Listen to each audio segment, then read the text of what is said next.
Dans le milieu professionnel en général, que tu sois salarié ou propriétaire d'une entreprise, entrepreneur en général, il y a deux éléments qui font généralement différence entre les hommes. Et dans cette vidéo, je me propose de te parler de ces deux différences-là. Tu verras donc ce qui fait en sorte que certains réussissent, certains se développent, certains grandissent, certains arrivent à gagner beaucoup plus d'argent que d'autres, à avoir des promotions.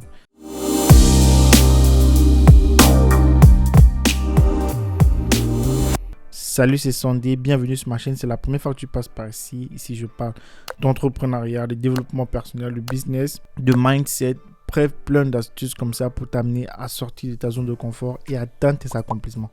Donc, ce sont des sujets qui t'intéressent. Tu peux bien entendu envisager de t'abonner à ma chaîne, d'activer la cloche de notification et ça me ferait très plaisir que tu laisses un j'aime à cette vidéo. Ça permet notamment à ma vidéo d'être davantage référencée. Alors, dans cette vidéo, il est question de quoi? Il est question de ce qui fait la différence entre un travailleur A et un travailleur B, et entre un entrepreneur A et un entrepreneur B, particulièrement ceux qui sont dans le même domaine.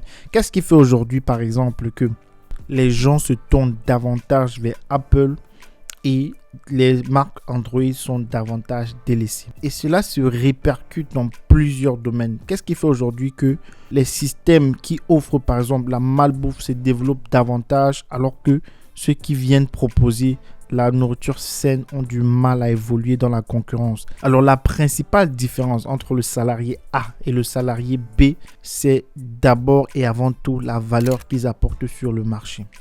Parce que tu n'es pas payé par heure, mais tu es payé en fonction de ta valeur sur le marché.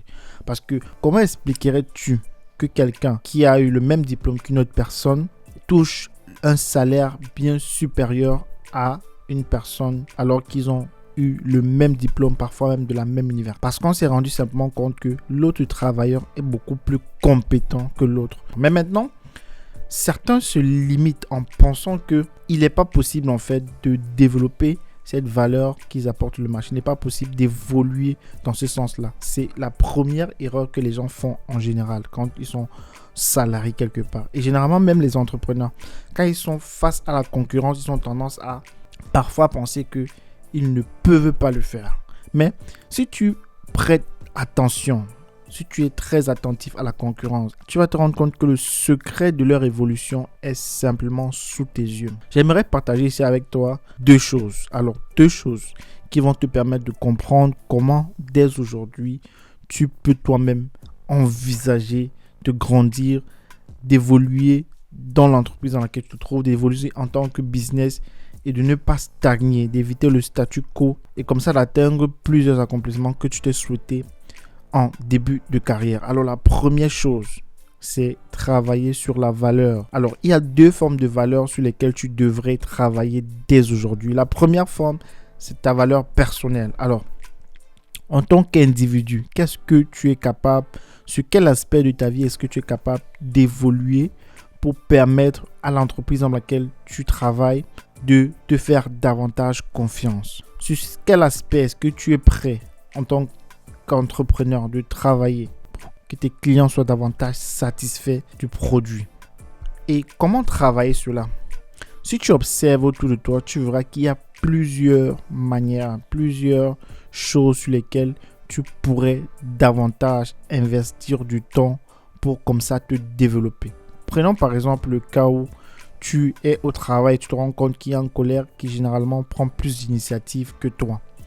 Tu pourrais donc copier cette habitude-là, mais aller de manière crescendo, commencer à davantage prendre des initiatives, mais avec beaucoup de réserve dans un début pour prendre davantage confiance en toi. Cela se répercute comme ça dans plusieurs domaines.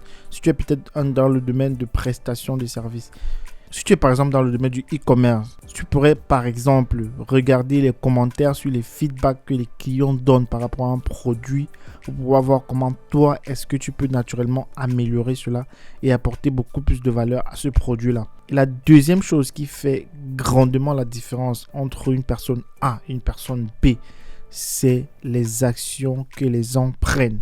Certains se contentent de procrastiner dans la vie alors que d'autres prennent des actions. C'est pour ça que généralement, tu vas voir des gens qui sont passés à côté de plusieurs opportunités qui se sont offertes à eux. Par exemple, aujourd'hui, on parle de la possibilité de faire du e-commerce. Mais les gens continuent à être sceptiques, ils ne prennent pas des actions, ils continuent à procrastiner. Et c'est comme ça qu'avec le temps, plusieurs disent que si j'avais commencé, si j'avais fait ça, si j'avais fait ça. Alors, aujourd'hui, prends conscience qu'aujourd'hui, ces deux choses-là. Premièrement, comment est-ce que tu peux amener davantage de valeur dans le secteur dans lequel tu te trouves aujourd'hui? La deuxième chose, prends les actions. Prends les actions. Prends suffisamment d'actions qui vont te permettre d'être davantage présent dans ta sphère d'influence. Comme ça, de pouvoir apporter ce que tu sais le mieux faire pour comme ça proposer davantage que plusieurs ne le font. Et c'est comme ça que tu vas faire la différence. Et c'est ce qui fait généralement la différence entre les hommes. C'est que plusieurs prennent les actions, plusieurs cherchent à apporter davantage de valeur pendant que d'autres procrastinent ou se croient incapables d'y arriver. Alors, si cette vidéo t'a plu, n'hésite pas à t'abonner, à liker, à partager cette vidéo. Et également, ça me ferait très plaisir que tu t'abonnes à ma chaîne parce que d'après l'algorithme de YouTube, plusieurs regardent cette chaîne sans s'être abonnés. Cela dit, on se donne rendez-vous à très bientôt pour une prochaine vidéo. Ciao.